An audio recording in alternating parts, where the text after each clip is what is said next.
Yeah, my name's Chris Boyle, and I'm here to tell you what to do when your friends or your loved ones get cancer. With over 15 million people currently being diagnosed with cancer, it's inevitable that your friend or your family member will eventually get cancer. And the problem is nobody knows what the proper protocol is for when somebody gets cancer.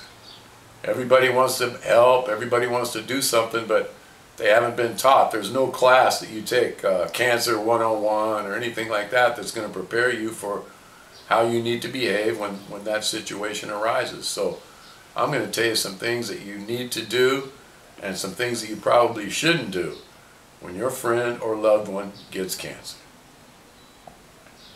The first thing, go visit them.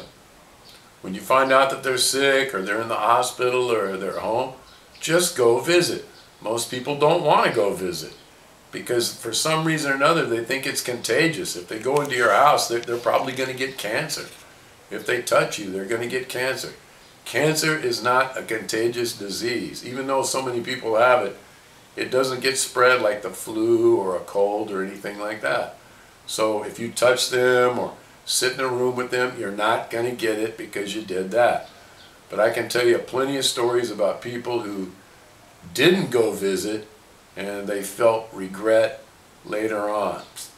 My friend, my brother Kevin had a good friend named Doug Coder. And Doug Coder was one of the first guys to get AIDS.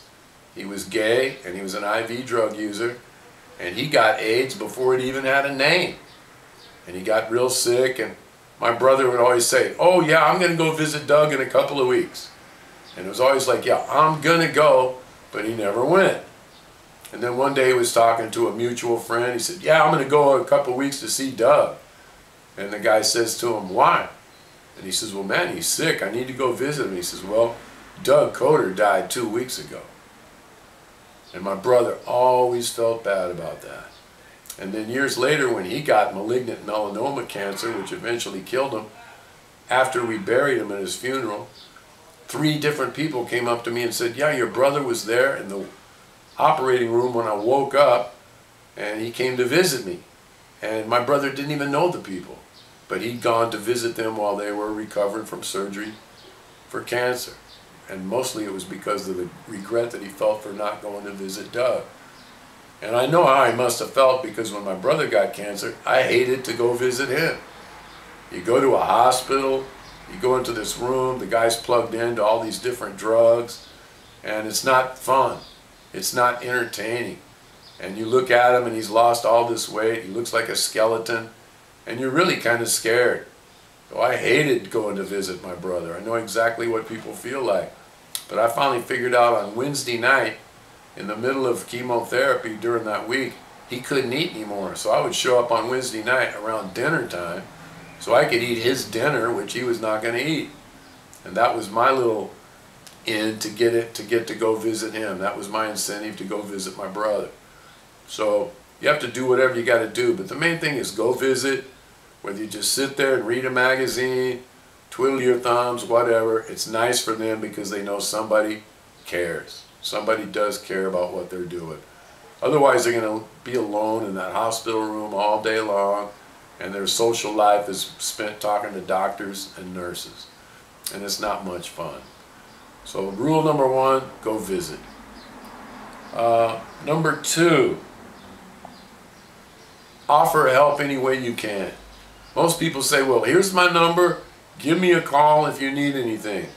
But they're just wannabes. They don't really want to help out. They just want to give you a phone number, and they don't really know how to help out. So you really need to tell people the things that you really need to guide them through the process. When I'd gone through chemo the 3rd time, actually the 4th time, I went back to my school where I was teaching, and during nutrition I'd get a breakfast burrito, orange juice, and a couple of snacks. But one day I got my food and I couldn't open the straw. I couldn't even get the straw out of the paper. I couldn't open the wrapper on the breakfast burrito. I couldn't open my juice container. And there was a guy standing there named Fidel. He was a security guard. And he looked down and he sees that I can't open this stuff. I'm too prideful to ask for help. So he just reaches down, pulls the straw of the paper, opens the juice container, opens up the burrito, and he didn't say anything. And I sat there with tears running down my face, and I ate my burrito, drank my juice, and it wasn't until the end of that week that I actually could say, thanks, Fidel, for helping me, man. And what did he do? Ah, that's nothing, Boyle. It was nothing. But I could tell that it was something to him, and he felt good because he was getting to help me out. And that's the other thing. People want to help. People are blessed by being able to help out. And so you're actually denying them that blessing. You're denying them the one good thing they could do in their whole life is help you out. Even if it's just taking the straw out of the wrapper, that's something. After my third round of chemotherapy, I'm sure it was because of all the drugs they gave me, but I got to where I wake up every morning and I would throw up. And I did that for a whole year, and I lost 26 pounds doing that. And it was probably the least fun I ever had in my whole life, because I'd wake up every morning wondering, is this going to be a day where I throw up all day? And I think I went to the hospital 5 times that year because I was dehydrated from throwing up sometimes over 12 hours a day. So they'd take me to the hospital and I'd get IV, usually just saline solution to hydrate me, and then they'd send me back home so I could throw up all day the next day. And you get to where you can't even eat. You don't want to eat whatever food you think about. You might take 2 bites of it and throw it up, or you just can't eat. And they're always telling you need to gain weight, you need to gain weight, but food is terrible, it tastes terrible, it smells terrible, you don't want to eat. So when people actually come up with something they want to eat, my idea is just go with what they say. I was in San Diego getting chemotherapy, and the lady next to me, her sisters were all around her, and they were talking about lunch. You need to eat more, you need to put on some weight, you can't just lay there like this, you need to eat. And I could hear in a whisper of a voice say, I want some mac and cheese from KFC. He said, oh, you don't want that. What about some lobster bisque or, you know, shrimp Mediterranean or something like that? And she just kindly faded out of the conversation. And one of the girls was with him. I said, hey, this girl was a little lesbian girl with tattoos all over. I said, hey, tattooed lesbian girl, come here. She came over to my bed and I said, are you hard of hearing or what? She says, what do you mean? I said, she said, I want some mac and cheese from the KFC. I said, the KFC's right down on the corner here by the hospital. So get off your ass, get down there, and go get some mac and cheese and bring it back.